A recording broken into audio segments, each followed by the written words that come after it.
നമസ്കാരം, എല്ലാവർക്കും my not ബുക്കിലേക്ക് സ്വാഗതം. കേരള PSCക്ക് വേണ്ടി SCERT പാഠപുസ്തകങ്ങളാണ് നമ്മൾ പഠിക്കുന്നത്. അപ്പോൾ 5ാം ക്ലാസ്സിലെ SCERT ടെക്സ്റ്റ് ബുക്കിൻ്റെ പാർട്ട് 1 ബുക്കിൻ്റെ 6ാമത്തെ ചാപ്റ്ററാണ് നമ്മൾ നോക്കുന്നത്. ജനങ്ങൾ ജനങ്ങളാൽ. ഇതിൽ ഇലക്ഷനെ പറ്റിയൊക്കെയാണ് നമ്മൾ പഠിക്കാൻ പോകുന്നത്. ഇപ്പോൾ ജനങ്ങൾ നേരിട്ടോ അവർ തിരഞ്ഞെടുക്കുന്ന പ്രതിനിധികളോ ഭരണപരമായ കാര്യങ്ങളിൽ തീരുമാനമെടുക്കുന്ന സംവിധാനമാണ് ജനാധിപത്യം എന്ന് പറയുന്നത്. ജനാധിപത്യം ജനങ്ങൾ നേരിട്ട് തന്നെ തീരുമാനമെടുക്കുന്നതോ അല്ലെങ്കിൽ അവർ തിരഞ്ഞെടുക്കുന്ന പ്രതിനിധികളോ ഭരണപരമായ കാര്യങ്ങളിൽ തീരുമാനമെടുക്കുന്ന ആ സംവിധാനത്തെയാണ് ജനാധിപത്യം എന്ന് പറയുന്നത്. ഇപ്പോൾ ഗ്രാമസഭ ഒക്കെ ആണെങ്കിൽ എന്താണ്, ജനങ്ങൾ നേരിട്ടാണ് അവരുടെ പ്രശ്നങ്ങൾ സംസാരിക്കുന്നത്. പക്ഷെ നിയമസഭയിലൊക്കെ എന്താണ്, ജനങ്ങൾ തിരഞ്ഞെടുത്ത പ്രതിനിധികളാണ് ജനങ്ങൾക്ക് വേണ്ടി സംസാരിക്കുന്നത്. അപ്പോൾ നമുക്ക് അതിനെപ്പറ്റിയൊക്കെ നോക്കാം. ആദ്യം തന്നെ തദ്ദേശ സ്വയംഭരണ സ്ഥാപനങ്ങൾ. ഗ്രാമപ്രദേശങ്ങളിലെ ത്രിതല പഞ്ചായത്ത് സംവിധാനങ്ങളാണ് ഗ്രാമപഞ്ചായത്ത്, ബ്ലോക്ക് പഞ്ചായത്ത്, ജില്ലാ പഞ്ചായത്ത് തുടങ്ങിയവ. ഗ്രാമപ്രദേശങ്ങളിലെ ത്രിതല പഞ്ചായത്ത് സംവിധാനമാണ് ഗ്രാമപഞ്ചായത്ത്, ബ്ലോക്ക് പഞ്ചായത്ത്, ജില്ലാ പഞ്ചായത്ത്. നഗരപ്രദേശങ്ങളിലെ ഭരണസ്ഥാപനങ്ങളാണ് മുനിസിപ്പാലിറ്റികൾ, കോർപ്പറേഷനുകൾ എന്നിവ. അപ്പോൾ ഇവയെല്ലാം ചേർന്നത്, ഈ പഞ്ചായത്തുകളും അതുപോലെ മുനിസിപ്പാലിറ്റി, കോർപ്പറേഷൻ എന്നിവ ചേർന്നതാണ് എന്ത്, തദ്ദേശ സ്വയംഭരണ സ്ഥാപനങ്ങൾ എന്ന് പറയുന്നത്. ഇനി ജനങ്ങൾക്ക് വേണ്ടി ജനങ്ങളാൽ നടത്തപ്പെടുന്ന ജനങ്ങളുടെ ഭരണമാണ് ജനാധിപത്യം എന്ന് പറഞ്ഞത് എബ്രഹാം ലിങ്കൺ. ജനങ്ങൾക്ക് വേണ്ടി ജനങ്ങളാൽ നടത്തപ്പെടുന്ന ജനങ്ങളുടെ ഭരണമാണ് ജനാധിപത്യം. ജനാധിപത്യത്തെക്കുറിച്ചുള്ള എൻ്റെ സങ്കല്പം അതിനു കീഴിൽ ഏറ്റവും ദുർബലനും ശക്തനും തുല്യമായ അവസരം ഉണ്ടായിരിക്കണമെന്നതാണ്. മഹാത്മാഗാന്ധി. ജനാധിപത്യത്തെക്കുറിച്ചുള്ള എൻ്റെ സങ്കല്പം അതിനു കീഴിൽ ഏറ്റവും ദുർബലനും ശക്തനും തുല്യമായ അവസരം ഉണ്ടായിരിക്കണം. പുരാതന ഗ്രീസിലെ ഏഥൻസിലാണ് ജനാധിപത്യത്തിൻ്റെ ആദ്യ രൂപം ഉദയം ചെയ്തത്. പൊതുകാര്യങ്ങളിൽ തീരുമാനമെടുക്കുന്ന പ്രക്രിയയിൽ എല്ലാ വിഭാഗം ജനങ്ങളെയും പങ്കെടുപ്പിച്ചിരുന്നില്ലെങ്കിലും ജനാധിപത്യം എന്ന ആശയം സംഭാവന ചെയ്യുന്നതിൽ ഏഥൻസ് പ്രധാന പങ്കുവഹിച്ചിട്ടുണ്ട്. അപ്പോൾ എവിടെയാണ് ജനാധിപത്യത്തിൻ്റെ ആദ്യ രൂപം ഉദയം ചെയ്തത്? പുരാതന ഗ്രീസിലെ ഏഥൻസിലാണ്. ഇന്ന് നിലവിലുള്ള ജനാധിപത്യ രീതിയുടെ തുടക്കം എവിടെയാണ്? യുണൈറ്റഡ് കിങ്ഡത്തിൻ്റെ ഭാഗമായ ഇംഗ്ലണ്ടിൽ നിന്നാണ്. ഇന്ന് നിലവിലുള്ള ജനാധിപത്യ രീതിയുടെ തുടക്കം യുണൈറ്റഡ് കിങ്ഡം, UK ഭാഗമായ ഇംഗ്ലണ്ടിൽ നിന്നാണ്. തിരഞ്ഞെടുപ്പ്, ജനപ്രതിനിധികളുടെ ഭരണം, പാർലമെന്റ് എന്നീ സംവിധാനങ്ങളൊക്കെ രൂപം കൊണ്ടത് ഇംഗ്ലണ്ടിലാണ്. പുരാതന ഗ്രീക്ക് ചരിത്രകാരനായ ഹെറോഡോട്ടസ്, അദ്ദേഹമാണ് ഡെമോക്രസി അഥവാ ജനാധിപത്യം എന്ന പദം ആദ്യമായി ഉപയോഗിച്ചത്. പുരാതന ഗ്രീക്ക് ചരിത്രകാരനായ ഹെറോഡോട്ടസ്, അദ്ദേഹമാണ് ഡെമോക്രസി അഥവാ ജനാധിപത്യം എന്ന പദം ആദ്യമായി ഉപയോഗിച്ചത്. ഡെമോസ് എന്നാൽ ജനങ്ങൾ, ക്രാറ്റോസ് എന്നാൽ അധികാരം എന്നീ 2 ഗ്രീക്ക് പദങ്ങൾ ചേർന്നാണ് ഡെമോക്രസി, ജനങ്ങളുടെ അധികാരം അല്ലെങ്കിൽ ജനങ്ങളുടെ ഭരണം എന്ന വാക്ക് രൂപപ്പെട്ടത്. എന്താണ് ഗ്രാമസഭകൾ? ഒരു പ്രദേശത്തിൻ്റെ ഭരണ വികസന പ്രക്രിയയിൽ എല്ലാ ജനങ്ങൾക്കും പങ്കാളികളാകാനും തീരുമാനങ്ങൾ എടുക്കാനും അവസരം ലഭിക്കുന്ന വേദികളാണ് ഗ്രാമസഭകൾ. അപ്പോൾ ഒരു പ്രദേശം, ഒരു ചെറിയ പ്രദേശത്തിൻ്റെ ഭരണ വികസന പ്രക്രിയയിൽ എല്ലാ ജനങ്ങൾക്കും പങ്കാളികളാകാം, അതുപോലെ തീരുമാനങ്ങൾ എടുക്കാം, അതിനുള്ള അവസരം ലഭിക്കുന്ന വേദികളാണ് ഗ്രാമസഭകൾ. ഒരു ഗ്രാമപഞ്ചായത്തിലെ ഓരോ വാർഡിലെയും വോട്ടർ പട്ടികയിൽ പേര് ചേർക്കപ്പെട്ട മുഴുവൻ ജനങ്ങളും ഗ്രാമസഭയിൽ അംഗങ്ങളാണ്. നഗരങ്ങളിൽ ഇവ വാർഡ് സഭകൾ എന്ന് അറിയപ്പെടുന്നു. ഗ്രാമസഭ എവിടെയാണ്? ഗ്രാമങ്ങളിൽ. നഗരങ്ങളിൽ വാർഡ് സഭകൾ എന്ന് അറിയപ്പെടുന്നു. പങ്കാളിത്ത ജനാധിപത്യം, അതുപോലെ പ്രത്യക്ഷ ജനാധിപത്യം. എന്താണ് പങ്കാളിത്ത ജനാധിപത്യം അഥവാ പ്രത്യക്ഷ ജനാധിപത്യം എന്ന് പറയുന്നത്? ജനങ്ങൾ നേരിട്ട് ഭരണകാര്യങ്ങളിൽ പങ്കാളികളാകുന്നു. അങ്ങനെയുള്ള ഭരണവ്യവസ്ഥയാണ് പങ്കാളിത്ത ജനാധിപത്യം അല്ലെങ്കിൽ പ്രത്യക്ഷ ജനാധിപത്യം എന്ന് പറയുന്നത്. താരതമ്യേന ജനസംഖ്യയും ഭൂവിസ്തൃതിയും ഒക്കെ കുറഞ്ഞ പ്രദേശങ്ങളിലാണ് പ്രത്യക്ഷ ജനാധിപത്യം സാധ്യമാകുന്നത്. അപ്പൊ ഇതിന് ഓപ്പോസിറ്റ് ആയിട്ട് ഇനി വരുന്നുണ്ട് പങ്കാളിത്ത ജനാധിപത്യം, പ്രത്യക്ഷ ജനാധിപത്യം. ഇപ്പൊ നമ്മൾ പറഞ്ഞു ഗ്രാമസഭയിലൊക്കെ അല്ലെങ്കിൽ ചെറിയ ജനസംഖ്യയുള്ള ഭൂവിസ്തൃതി കുറഞ്ഞ സ്ഥലങ്ങളിലൊക്കെയാണ് പ്രത്യക്ഷ ജനാധിപത്യം ഉണ്ടാവുന്നത്.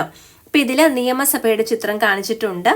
അപ്പോ ഇനി ഗ്രാമസഭകളിൽ ജനങ്ങൾ നേരിട്ട് പങ്കാളികളാകുമ്പോൾ നിയമസഭയിൽ നമ്മുടെ പ്രതിനിധികളാണ് നമുക്ക് വേണ്ടി സംസാരിക്കുന്നത്. അപ്പൊ അതിനെപ്പറ്റിയാണ് നേരത്തെ പറഞ്ഞത്. അതിന്റെ ഓപ്പോസിറ്റ് ആയിട്ട് വരുന്നതാണ് പരോക്ഷ ജനാധിപത്യം അല്ലെങ്കിൽ പ്രാതിനിധ്യ ജനാധിപത്യം.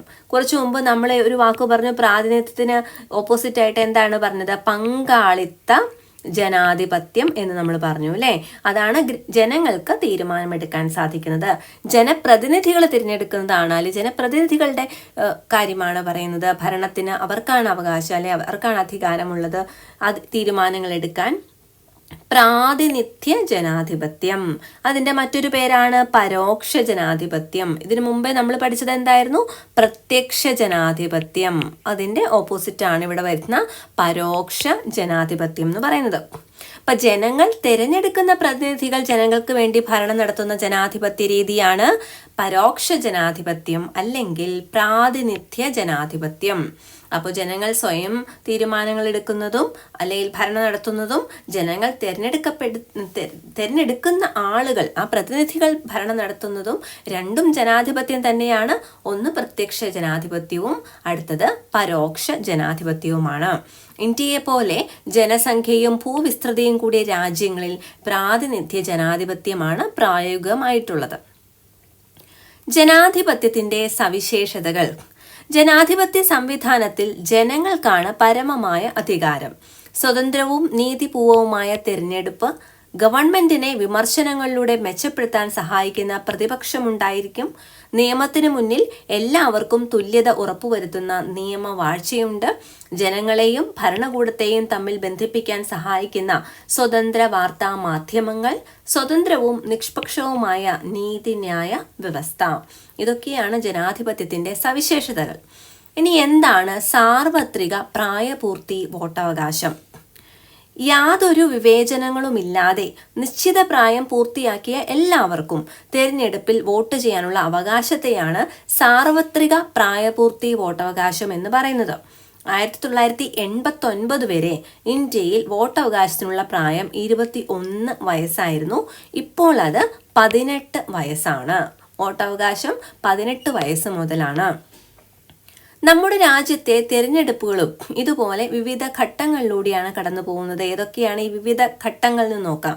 തിരഞ്ഞെടുപ്പിന്റെ വിവിധ ഘട്ടങ്ങൾ.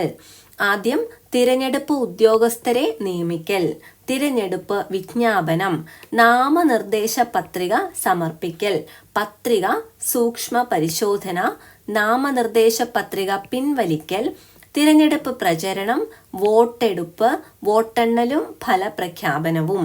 ഇത്രയും കാര്യങ്ങളാണ് തിരഞ്ഞെടുപ്പിന്റെ വിവിധ ഘട്ടങ്ങൾ വരുന്നത്. തിരഞ്ഞെടുപ്പുകൾ എന്തിന്? ജനാധിപത്യ സമ്പ്രദായത്തിൽ ഭരണാധികാരികളെ തിരഞ്ഞെടുക്കുന്ന പ്രക്രിയയാണ് തിരഞ്ഞെടുപ്പ്. ഇതിനു പുറമെ മറ്റു ചില ധർമ്മങ്ങളും തിരഞ്ഞെടുപ്പുകൾ നിർവഹിക്കുന്നുണ്ട്. എന്തൊക്കെയാണ്? ഗവൺമെന്റുകൾ രൂപീകരിക്കുന്നു, എല്ലാവർക്കും പ്രാതിനിധ്യം നൽകുന്നു, ഭരണകർത്താക്കളെ വളർത്തിയെടുക്കുന്നു, ജനാധിപത്യം ശക്തിപ്പെടുത്തുന്നു, വോട്ടർമാരെ ബോധവൽക്കരിക്കുന്നു. ഇതെല്ലാം തിരഞ്ഞെടുപ്പിന്റെ ധർമ്മങ്ങളാണ്. കേന്ദ്ര തിരഞ്ഞെടുപ്പ് കമ്മീഷൻ രാഷ്ട്രപതി, ഉപരാഷ്ട്രപതി എന്നീ പദവികളിലേക്കും പാർലമെന്റ്, സംസ്ഥാന നിയമസഭകൾ എന്നിവിടങ്ങളിലേക്കും സ്വതന്ത്രവും നീതിപൂർവകവുമായ തിരഞ്ഞെടുപ്പ് നടത്തുകയാണ് തിരഞ്ഞെടുപ്പ് കമ്മീഷന്റെ ചുമതല. അപ്പോൾ തിരഞ്ഞെടുപ്പ് കമ്മീഷൻ എവിടേക്കാണ് തിരഞ്ഞെടുക്കുന്നത്? രാഷ്ട്രപതി, ഉപരാഷ്ട്രപതി എന്നീ പദവികളിലേക്കും പാർലമെന്റ്, സംസ്ഥാന നിയമസഭകൾ എന്നിവിടങ്ങളിലേക്കുമുള്ള തിരഞ്ഞെടുപ്പ് നടത്തുകയാണ് തിരഞ്ഞെടുപ്പ് കമ്മീഷന്റെ ചുമതല. 3 അംഗങ്ങളാണ് തിരഞ്ഞെടുപ്പ് കമ്മീഷനിൽ ഉള്ളത്. മുഖ്യ തിരഞ്ഞെടുപ്പ് കമ്മീഷണർ. ഇപ്പോഴത്തെ മുഖ്യ തിരഞ്ഞെടുപ്പ് കമ്മീഷണർ, ചീഫ് ഇലക്ഷൻ കമ്മീഷണർ ആരാണ്? താഴെ കമന്റ് ചെയ്യുക ഉറപ്പായിട്ടും. ഇനി തിരഞ്ഞെടുപ്പ് കമ്മീഷണർ ഉൾപ്പെടെ 3 അംഗങ്ങളുണ്ടെന്ന് പറഞ്ഞു ആ കമ്മീഷനിൽ. എല്ലാവരെയും നിയമിക്കുന്നത് ആരാണ്? രാഷ്ട്രപതിയാണ് നിയമിക്കുന്നത്. ജനാധിപത്യം പൊതു ഇടങ്ങളിൽ. അപ്പം ഇവിടെ പല സിറ്റുവേഷൻസ് ഇവിടെ കാണിച്ചിട്ടുണ്ട്. എവിടേക്കാണ് ജനാധിപത്യം പാലിക്കപ്പെടുന്നത് എന്ന് പറഞ്ഞിരിക്കുന്നു. അല്ലെ, സിവിക് സെൻസ് ഉള്ള ഒരു സിറ്റുവേഷൻസ് ആണ് ഏതൊക്കെയാണെന്ന് നോക്കുന്നത്. അതായത് പൊതു ഇടങ്ങൾ വൃത്തിയായി സൂക്ഷിക്കുക, മറ്റുള്ളവരുടെ താല്പര്യങ്ങൾ മാനിക്കുക, ഇനി പൊതു നിയമങ്ങൾ അനുസരിക്കുക എന്നിവയെല്ലാം ജനാധിപത്യ ജീവിതക്രമത്തിന് അനിവാര്യമാണ്. അപ്പോൾ പൊതു ഇടങ്ങൾ വൃത്തിയായിട്ട് സൂക്ഷിക്കണം. അപ്പം ഇതുപോലെ അവിടെയും ഇവിടെയും വലിച്ചെറിഞ്ഞ് അങ്ങനെ ചെയ്യരുത്. അതുപോലെ തന്നെ മറ്റുള്ളവരുടെ പൊതുസ്ഥലത്താണെങ്കിലും മറ്റുള്ളവരുടെ താല്പര്യങ്ങൾ മാനിക്കുക, മറ്റുള്ളവരെ ശല്യപ്പെടുത്താതിരിക്കുക, പൊതു നിയമങ്ങൾ അനുസരിക്കുക എന്നിവയൊക്കെ ജനാധിപത്യ ജീവിതക്രമത്തിന് അനിവാര്യമാണ്. ഭരണാധികാരികളെ തിരഞ്ഞെടുക്കുന്നതിനുമപ്പുറം ജീവിതത്തിന്റെ എല്ലാ തലങ്ങളിലും ജനാധിപത്യം പുലർത്തേണ്ടതുണ്ട്. ആഹാരം, വസ്ത്രം, തൊഴിൽ എന്നിവ തിരഞ്ഞെടുക്കാനുള്ള സ്വാതന്ത്ര്യവും അഭിപ്രായങ്ങൾ തുറന്നു പറയുവാൻ കഴിയുന്ന സാഹചര്യവും ജനാധിപത്യ സമൂഹത്തിന്റെ സവിശേഷതകളാണ്. കൂടാതെ തുല്യ പദവി, തുല്യ അവസരം, വിഭവങ്ങൾക്ക് മേലുള്ള തുല്യമായ അവകാശം എന്നീ സാഹചര്യങ്ങൾ കൂടി അനുഭവവേദ്യമാകുമ്പോഴാണ് ജനാധിപത്യം അർത്ഥപൂർണമാകുന്നത്. ഇവിടെ ജനാധിപത്യത്തെ പറ്റി പറഞ്ഞത് തീരുവാണ്. അപ്പോൾ ഇത്രയുമാണ് ഈ ഒരു ചാപ്റ്ററിൽ നമുക്ക് പഠിക്കാനുള്ളത്. അപ്പോൾ ഇതോടുകൂടി സോഷ്യൽ സയൻസിൻ്റെ പാർട്ട് 1 കഴിയുകയാണ്.